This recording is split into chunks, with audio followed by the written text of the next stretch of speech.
ഓം ശരവണഭവ. എല്ലാവർക്കും കാർത്തികേയം യൂട്യൂബ് ചാനലിലേക്ക് സ്വാഗതം. ആഗസ്റ്റ് മാസം തുടങ്ങാൻ പോവുകയാണ്. ഇനി നാളെ ഒരു ദിവസം കൂടിയുള്ളപ്പോൾ നമുക്ക് ഈ ഒരു ആഗസ്റ്റ് മാസത്തിൽ ത്രിപുഷ്കര യോഗം, ദ്വിപുഷ്കര യോഗം വരുന്ന ദിവസങ്ങൾ, ആഗസ്റ്റ് മാസത്തിൽ വരുന്ന മൈത്രേയ മുഹൂർത്തം, ആഗസ്റ്റ് മാസം മുഴുവൻ ധനവരം ഉണ്ടാവാൻ വേണ്ടിയിട്ട് നമ്മൾ എഴുതേണ്ടുന്ന ഒരു സ്വിച്ച് വേർഡ്, ഇതിനെക്കുറിച്ചൊക്കെയാണ് ഇന്നത്തെ വീഡിയോയിൽ ഞാൻ നിങ്ങളുമായിട്ട് പങ്കുവയ്ക്കുന്നത്. അതിനു മുൻപ് നാളെ കർക്കിടകത്തിലെ 3-ാമത്തെ വെള്ളിയാണ്.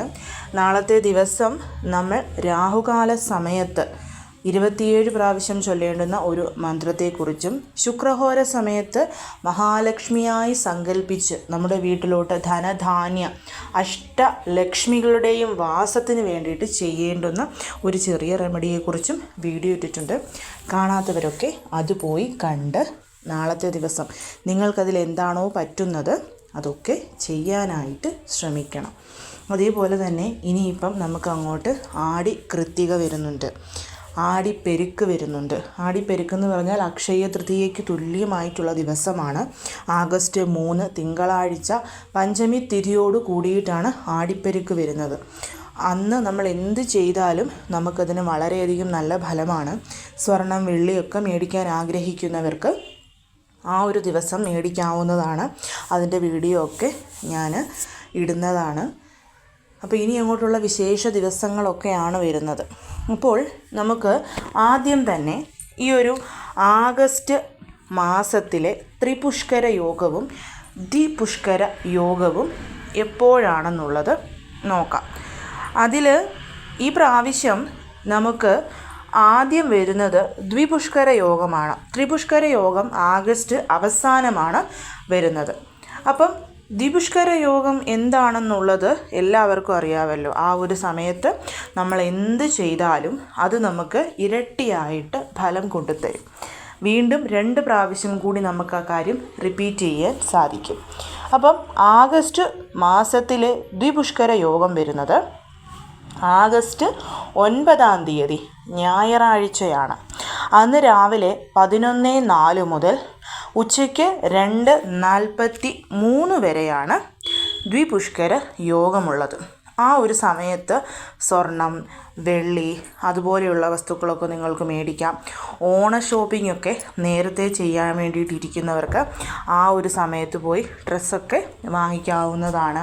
അതേപോലെ വാഹനം മേടിക്കുക, വീട് മേടിക്കുക, വീട്ടിലോട്ടുള്ള ഇലക്ട്രോണിക്സ് ഉപകരണങ്ങൾ, കിച്ചൺ അപ്ലയൻസസ് അങ്ങനെയുള്ളതൊക്കെ മേടിക്കാൻ താല്പര്യമുള്ളവർക്ക് ആ സമയത്ത് പോയി മേടിച്ചു കഴിഞ്ഞാൽ വീണ്ടും 2 പ്രാവശ്യം കൂടി നമുക്കത് റിപ്പീറ്റ് ചെയ്യാനായിട്ട് പറ്റും. ഇനി ഈ ഒരു ആഗസ്റ്റ് മാസത്തിലെ ത്രിപുഷ്കര യോഗം വരുന്ന സമയം എപ്പോഴാണെന്നുള്ളത് നമുക്ക് നോക്കാം. ആദ്യത്തെ ത്രിപുഷ്കര യോഗം വരുന്നത് ഓഗസ്റ്റ് 25 ചൊവ്വാഴ്ചയാണ്. ഓഗസ്റ്റ് 26-ാം തീയതി തിരുവോണമാണ്. അതിന് തലേ ദിവസം ചൊവ്വാഴ്ചയാണ് നമുക്ക് ഈ ഒരു ത്രിപുഷ്കര യോഗം വരുന്നത്. പക്ഷേ ഈ ഒരു ത്രിപുഷ്കര യോഗം കൊണ്ട് നമുക്ക് പ്രത്യേകിച്ചൊരു ഗുണമൊന്നുമില്ല. കാരണം വെറും 1 മിനിറ്റ് മാത്രമേ ഈ ഒരു ത്രിപുഷ്കര യോഗമുള്ളൂ. 6:19 ആരംഭിച്ചിട്ട് 6:20 അവസാനിക്കുന്ന ത്രിപുഷ്കര യോഗം. ആ സമയത്ത്, ആ 1 മിനിറ്റ് സമയത്ത് നമുക്ക് മനസ്സിൽ ഈശ്വരനെ ഒന്ന് സ്മരിക്കാൻ മാത്രമുള്ള സമയമേ കിട്ടുകയുള്ളൂ. പിന്നെ വരുന്ന 2-ാമത്തെ ത്രിപുഷ്കര യോഗം ആഗസ്റ്റ് 29-ാം തീയതി സാറ്റർഡേ ശനിയാഴ്ചയാണ്. അത് നമുക്ക് അന്നത്തെ ദിവസം കംപ്ലീറ്റ് ആയിട്ടുണ്ട്. അതായത് ആഗസ്റ്റ് 29 ശനിയാഴ്ച രാവിലെ 9:56 ആരംഭിച്ചിട്ട് ആഗസ്റ്റ് 30-ാം തീയതി അതിരാവിലെ 3:42 വരെ നീണ്ടു നിൽക്കുന്ന ഒരു ത്രിപുഷ്കര യോഗമാണ്. അപ്പോൾ ഈ ഒരു സമയം നമുക്ക്, ഞാൻ പറഞ്ഞതുപോലെ, ക്ഷേത്ര ദർശനം, പ്രത്യേകിച്ചുള്ള വഴിപാടുകൾ, നല്ല നല്ല കാര്യങ്ങൾ ചെയ്യുക, ഇതുപോലെയുള്ള കാര്യങ്ങളൊക്കെ നിങ്ങൾക്ക് ചെയ്യാൻ പറ്റിയ ഏറ്റവും ഓസ്പീഷ്യസ് ആയിട്ടുള്ള ഒരു സമയമാണ്. ഇനി നമ്മൾ ഈ ഒരു മാസം മുഴുവൻ നമുക്ക് നല്ല ധനവരവുണ്ടാവാൻ വേണ്ടിയിട്ട് നമ്മൾ ചൊല്ലേണ്ടുന്ന ഒരു സ്വിച്ച് വേർഡ്. ഇത് നമുക്ക് നല്ല രീതിയിൽ ധനവരവ് ഉണ്ടാവാൻ വേണ്ടിയിട്ടാണ് നമ്മളിത് ചൊല്ലുന്നത്. ഇതിന് ഇന്ന സമയം എന്നൊന്നുമില്ല. രാവിലെ എഴുന്നേൽക്കുമ്പോൾ മുതൽ രാത്രി ഉറങ്ങുന്നത് വരെ എപ്പോഴൊക്കെ നമ്മുടെ മൈൻഡിലോട്ട് ഈ ഒരു സ്വിച്ച് വേർഡ് ഓർമ്മ വരുന്നോ അപ്പോഴൊക്കെ കണ്ടിന്യൂസ് ആയിട്ട് നിങ്ങൾക്ക് ഈ ഒരു സ്വിച്ച് വേർഡ് ഇങ്ങനെ പറഞ്ഞുകൊണ്ടേ ഇരിക്കാവുന്നതാണ്. സ്വിച്ച് വേർഡ് ഇതാണ്: ആഗസ്റ്റ് റൈസസ്, മണി ഇൻക്രീസസ്. ആഗസ്റ്റ് റൈസസ്, മണി ഇൻക്രീസസ്. ഞാൻ ദാ ഇവിടെ എഴുതി കാണിച്ചിട്ടുണ്ട് ഈ ഒരു സ്വിച്ച് വേർഡ്. ഇത് നമ്മൾ എഴുതുമൊന്നും വേണ്ട, ചാൻറ്റ് ചെയ്തുകൊണ്ടേയിരിക്കുക. അപ്പോൾ ആ ചാൻറ്റ് ചെയ്തുകൊണ്ടിരിക്കുന്നതിനനുസരിച്ച് ധനവരവ് നല്ല രീതിയിൽ നമ്മളിലോട്ട് വന്നുകൊണ്ടേയിരിക്കും. ഇനി അടുത്ത കാര്യം എന്ന് പറയുന്നത്, നമ്മൾ ഈ ഒരു ആഗസ്റ്റ് മാസം മുഴുവൻ നമ്മൾ ഭജിക്കേണ്ടുന്ന ഈശ്വര രൂപങ്ങൾ. അതായത് ചിലപ്പം നമുക്ക് ഈ ഒരു സൂര്യൻ്റെ രാശിമാറ്റം മൂലം അല്ലെങ്കിൽ മറ്റു ഗ്രഹങ്ങളുടെ രാശിമാറ്റം മൂലമൊക്കെ നമുക്ക് ചിലപ്പോൾ ദോഷങ്ങൾ വരാം. എല്ലാവർക്കുമല്ല, ചില നക്ഷത്രങ്ങൾക്ക്. ആ ഒരു ദോഷം നമ്മളെ ബാധിക്കാതിരിക്കാൻ വേണ്ടിയിട്ട് കണ്ണിൽ കൊള്ളേണ്ടത് പുരുകത്ത് കൊണ്ട് പോകുക എന്നൊക്കെ നമ്മൾ പറയുന്നത് പോലെ, നമ്മൾ ഈ ഒരു മാസത്തിൽ ഒരിക്കലെങ്കിലും പോയി സന്ദർശിക്കേണ്ടുന്ന ക്ഷേത്രവും എല്ലാ ദിവസവും 3 പ്രാവശ്യം ചൊല്ലേണ്ടുന്ന ഒരു മന്ത്രവുമാണ് പറയുന്നത്. അതായത് ക്ഷേത്രമെന്ന് പറയുന്നത് ശിവഭഗവാനെയും അതേപോലെ തന്നെ അഷ്ടഭുജ ദുർഗയെയുമാണ് നമ്മൾ പോയി ഭജിക്കേണ്ടുന്ന ക്ഷേത്രങ്ങൾ, അല്ലെങ്കിൽ നമ്മൾ പോയി തൊഴേണ്ട ക്ഷേത്രങ്ങൾ. ഈ മാസത്തിൽ ഒരിക്കലെങ്കിലും പോകണം. ഇപ്പോൾ വീടിനടുത്ത് ഈ 2 പേരുമുള്ള ക്ഷേത്രമുണ്ടെങ്കിൽ ആഴ്ചയിൽ ഒരു 3 പ്രാവശ്യം, പ്രത്യേകിച്ച് അവർക്ക് വിശേഷപ്പെട്ട ദിനങ്ങൾ, ഭഗവാൻ മഹാദേവന് തിങ്കളാഴ്ച, ശനിയാഴ്ചയും ദേവിക്ക് ചൊവ്വ, വെള്ളി ദിവസങ്ങളുമാണ്. അങ്ങനെയുള്ള ദിവസങ്ങളിൽ പോയി നിങ്ങൾക്ക് തൊഴാം. ഭരണി നക്ഷത്രം വരുന്ന ദിവസം, പൂരം നക്ഷത്രം വരുന്ന ദിവസമൊക്കെ പോയി തൊഴാവുന്നതാണ്. ഇല്ലെങ്കിൽ മാസത്തിലൊരിക്കൽ നമ്മുടെ നാള്, പക്കാ പിറന്നാൾ വരുന്ന ദിവസം പോയി തൊഴുക. ഈ ഒരു മാസം മുഴുവൻ എല്ലാ ദിവസവും ഓം നമഃശിവായ എന്നത് 3 പ്രാവശ്യവും ഓം ദും ദുർഗായേ നമഃ എന്നുള്ളത് 3 പ്രാവശ്യവും ചൊല്ലുന്നതും വളരെ ശ്രേഷ്ഠമാണ്. ക്ഷേത്ര ദർശനം നടത്തുന്ന സമയത്ത് ഭഗവാൻ മഹാദേവന് കൂവളത്തില, കൂവളത്തുമാല, ഭസ്മം, ക്ഷീരധാര, ജലധാര ഇവയൊക്കെ ചെയ്യുന്നത് നല്ലതാണ്. അങ്ങനെ അല്ലെങ്കിൽ നിങ്ങൾക്ക് പറ്റുന്ന എന്തെങ്കിലുമൊക്കെ ചെയ്യാം. അതേപോലെ തന്നെ ദേവിക്ക് റെഡ് കളറിലെ പട്ട്, കടും പായസം, ഈ വക കാര്യങ്ങൾ, കുങ്കുമം സമർപ്പിക്കുക, ഇങ്ങനെയുള്ളതും നിങ്ങൾക്ക് ചെയ്യാവുന്നതാണ്.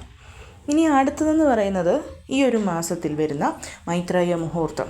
കടം വളരെ പെട്ടെന്ന് തീർന്നു കിട്ടാൻ വേണ്ടിയിട്ട് നമ്മളെ സഹായിക്കുന്ന ഒന്നാണ് മൈത്രേയ മുഹൂർത്തം എന്ന് പറയുന്നത്.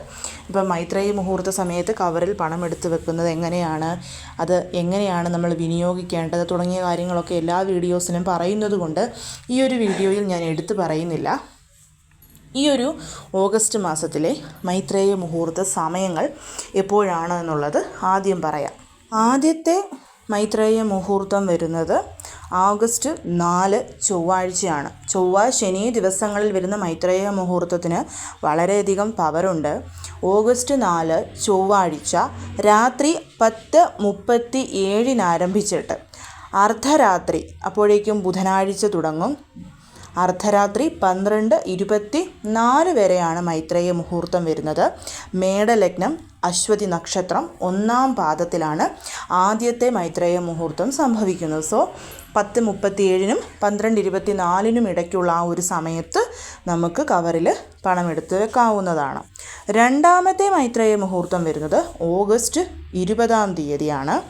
ഓഗസ്റ്റ് 20 വ്യാഴാഴ്ച ഉച്ചയ്ക്ക് 12:01 ആരംഭിച്ചിട്ട് 2:11 രണ്ടാമത്തെ മൈത്രേയ മുഹൂർത്തം അവസാനിക്കും. വൃശ്ചിക ലഗ്നം, അനിഴം നക്ഷത്രം 1-ാം പാദത്തിലാണ് രണ്ടാമത്തെ മൈത്രേയ മുഹൂർത്തം സംഭവിക്കുന്നത്. അപ്പം ആ ഒരു 12:01 2:11 ഇടയ്ക്കുള്ള സമയത്ത് നമുക്കിത് ചെയ്യാം. ജോലിക്ക് പോകുന്നവരാണെങ്കിൽ കവറും ഇടാനുള്ള എമൗണ്ടും കയ്യിൽ കൊണ്ടുപോകാം. ഓൺലൈൻ ട്രാൻസാക്ഷൻസ് ഈ സമയത്ത് നടത്താൻ പറ്റുമെങ്കിൽ അത് അങ്ങനെ തന്നെ ചെയ്യാവുന്നതാണ്. എങ്ങനെയാണെങ്കിലും കുറച്ച് തുക നമ്മൾ ഈ സമയത്ത് കടം തീർക്കാനായിട്ട് വിനിയോഗിക്കുക. മാസത്തിൽ വരുന്ന 2 മൈത്രേയ മുഹൂർത്തവും നമ്മൾ പ്രയോജനപ്പെടുത്തണമെന്നില്ല.